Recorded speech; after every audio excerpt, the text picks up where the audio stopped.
Time trials and racing games usually aren't my cup of tea, but preferences can have exceptions, and the TrackMania games are one of mine.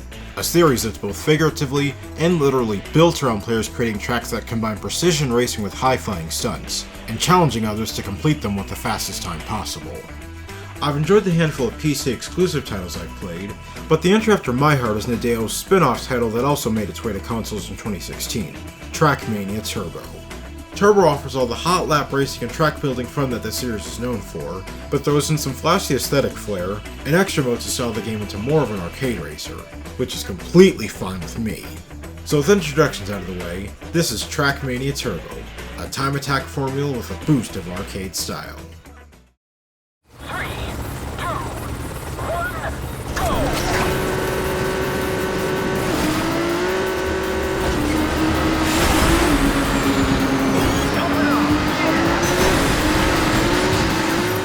TrackMania Turbo is all about time attack racing on user-generated tracks across 4 unique environments, and learning how to navigate all the challenging turns, jumps, loops, and obstacles, all the while improving your run until you can set your personal best record. It's truly a game of trial and error at its fastest. Now, while creating tracks is a fun idea, they wouldn't be worth building if the racing field wasn't up to speed. Luckily, Turbo excels at both. While each of the 4 track environments and their corresponding cars offer a variety of driving experiences, there are a few constants that you'll find in each. Knowing when to go full throttle, when to either let off the gas to turn tighter, or tapping the brakes to initiate a drift, and how each has their advantages and disadvantages with your given car the name of the game. The responsive controls allow you to be prepared for anything and very precise with your driving line, as both are required to reach the finish line. Equally important is the understanding of this game's physics, and incorporating them into how you approach each part of the track, especially whenever your car's wheels leave the ground. They make all the difference between flying through each checkpoint, or losing precious seconds due to eating a wall, touching a stray rock, or going off course. At the press of a button, you can instantly respawn to the last checkpoint you passed, which puts you back relatively close to where you're having trouble, or start the track over, so thankfully there's little downtime between attempts.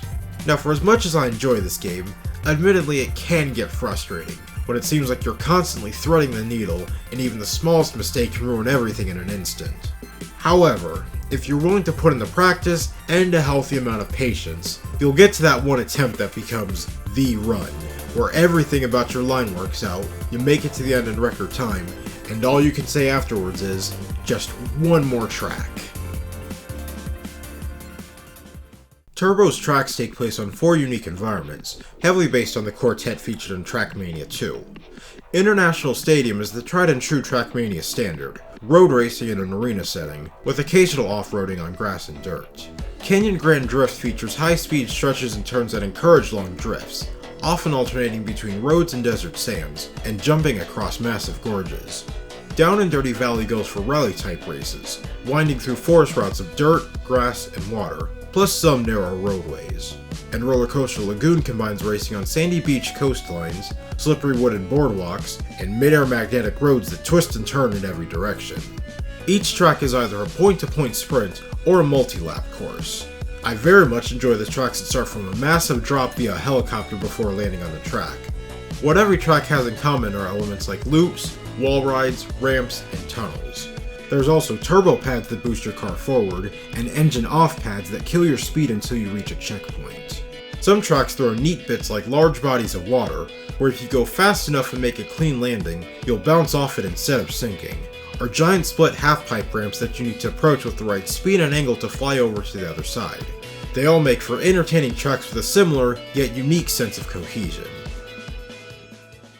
What brings all these tracks together, whether they were created by Nadeo developers or by players around the world, is that they're all made using the Track Builder mode. There's a few levels of complexity to creating a track, but if you want to make something using the full extent of the creation tools, you'll have to do it through the Advanced mode. After selecting one of the 4 environments, it's up to you to put everything about your track together, from the landscape and time of day, its route from start to finish, the varying road and terrain types, placing checkpoints and obstacles, and the surrounding scenery. The dual stick interface used to swap between categories and pages of track elements are a bit unwieldy starting out, and I would have liked if the building controls had a toggle to always remain on screen, but the learning curve isn't so steep that you can't eventually put the ideas in your head together. Once your finish line, or loop back to the start, is established, you then test and validate your track to make sure it works, and to also set a best time for others to potentially beat. And it was here that I learned a very crucial aspect of level design. It's not just about placing cool sections next to each other, but also how to make them flow together in a way that works in harmony with the game's mechanics. TrackMania's track building is a novel experience, especially if you're the creative type that has the eye for this kind of thing. But if you're just here for the racing, there are 200 tracks created by the developers that will offer more than enough challenge, and a vault of tracks created by other players that they've shared online. The track builder also features a randomizer that will put a track together for you based on the criteria you set. Any one of these options for experiencing tracks may inspire some cool ideas of your own. One way or another, there will never not be a new place for you to test your racing skills. All 4 of Turbo's environments features a car tuned to handle any challenge its tracks can throw at them. The Formula 1 inspired stadium car is all about speed, and mastering when to either brake lightly or feather the gas to handle turns. The rally-inspired Valley car is most at home in the dirt, and while braking to drift off-road can come in handy, drifting on concrete roads slows you down considerably. The Sprint car-inspired Canyon car loves to drive sideways at high speeds on any terrain, but sometimes knowing when to take a turn normally to preserve speed can be the optimal choice. The Dune Buggy-inspired Lagoon car is infamous for its high speed and surprisingly sensitive handling on roads, which does come in handy on the unpredictable roller coaster sections, and can cleanly drift on sand, grass, and wood.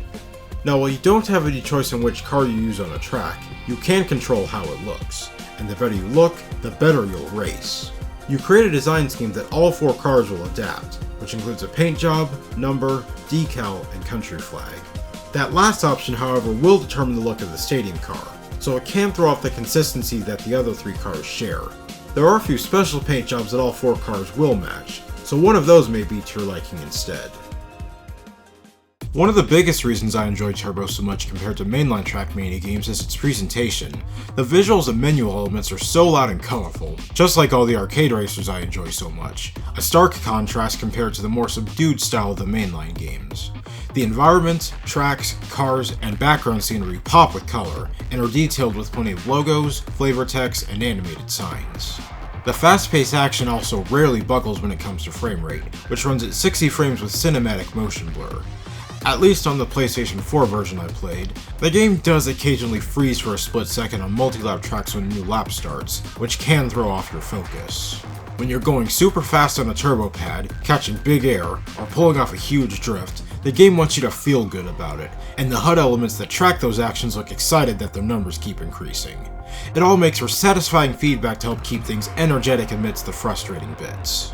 Though a proper replay feature, where you can view your best races from cinematic angles, is sorely missed if you're not playing the PC version. Turbo's visuals aren't the only thing that's loud here. The countdown before each race comes from a few announcers in multiple languages, and your racing crew will constantly radio in about your progress, with plenty of praise or criticism to offer at checkpoints depending on if you're beating or falling short of a track record. Most infamously, your crew is very concerned about your car's paintwork whenever you hit something. In small doses, the mid-race commentary is fine, but on longer play sessions, especially when things are getting difficult, turning off the voices is totally acceptable. The soundtrack is a mixtape of licensed electronic music, and each song during races is sequenced to transition between segments of the music track, as sections of the track get more exciting. Things also go silent immediately whenever you wipe out. Expect that to happen quite a bit when you're learning a track for the first time.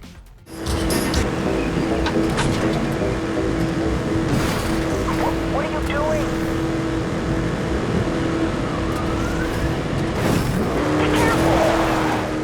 In addition to the track builder mode, Turbo offers a healthy amount of single-player and multiplayer modes of play.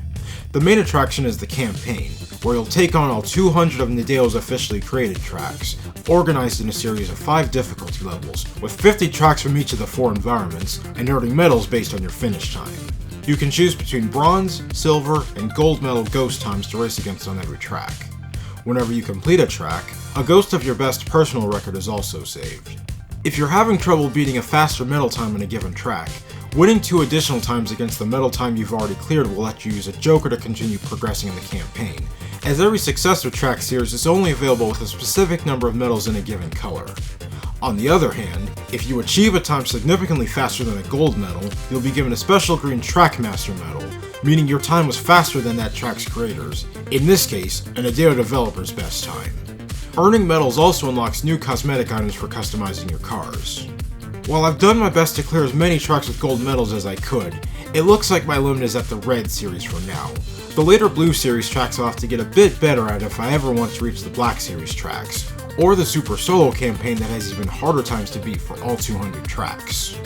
There's nothing to test your driving skills in the same way like a TrackMania campaign, except for maybe the worldwide challenges, where players can put together and share a series of their own tracks for you to complete, and you only have 3 retries to finish a race. You never know what you're going to get in one of these. Sometimes it's a near impossible to fail a straight line, or a 10-race gauntlet that uses all 4 environments. Anything goes. For some hot lap fun with local friends, the multiplayer offerings include arcade mode, where campaign and downloaded tracks are available to play in set times, and can be played together via split screen for up to 4 players. The hot seat mode has players divide into teams to set the lowest time. Each side shares a gas meter that runs out during attempts, and the players on the challenger side pass around the controller to give everyone else a shot. The double driver feature has 2 players work together to drive one car, and the game averages both players' inputs to determine how the car is being driven. There are even secret codes that you can enter on the multiplayer screen that mess around with certain aspects of the game for the fun of it, like a stunt mode where you can flip and spin your car in the air, a mono-screen mode where multiple players race to stay on the screen to avoid getting eliminated, or fun mode, which breaks one of TrackMania's rules and allows cars to collide with each other. These modes and modifiers further drive home that arcade game direction that Nadeo was trying to go for in this installment, in ways beyond the insert coin graphic you see from time to time. Speaking of extras, while I don't have the means to play it, there's a VR mode that features exclusive tracks. From what I've seen of it, the track lets go for set pieces to take advantage of the perspectives that only a VR headset can offer, but the camera is generally stuck to a third-person view, as opposed to something like a locked driver's seat view that would sound more immersive. I'd still like to give it a try someday, just to know how it feels to race on the roller coaster-like courses. If you're looking for some more competitive racing, you can always race online, where a room of players set their best time on randomly selected user-created tracks. You only have 3 minutes to learn the track and improve the best you can before the final rankings are decided. Like the best record ghosts, you can see the other players as they make attempts on the track, so you can observe how others are faring to help you figure out the path to the finish line. You can retry as many times as the remaining time allows for, so you may not want to get too comfortable with a new record, as you never know who could beat it in the final seconds. With plenty of options to race in a copious assortment of tracks, Turbo keeps the dull moments few and far between. While TrackMania Turbo doesn't reinvent the wheel in terms of core gameplay or track creation, it also didn't try to fix something that wasn't broken, at least from my casual perspective, and instead sought to give TrackMania some more flash to go with its substance, plus introduce some fun ways to play to give this entry its identity, and it's thanks to some of those decisions that make it my personal favorite game in the series. You really can't go wrong with any of the TrackMania titles, so a game that has a quality campaign of tracks, combined with a presentation of modes that aren't afraid to look, sound, and play a little different than its counterparts, make Turbo an easy recommend from me. As always, this has been fun, and I'm already looking forward to covering another amazing racing game. So I hope you'll check out what I've got in store for next time, and thank you for watching.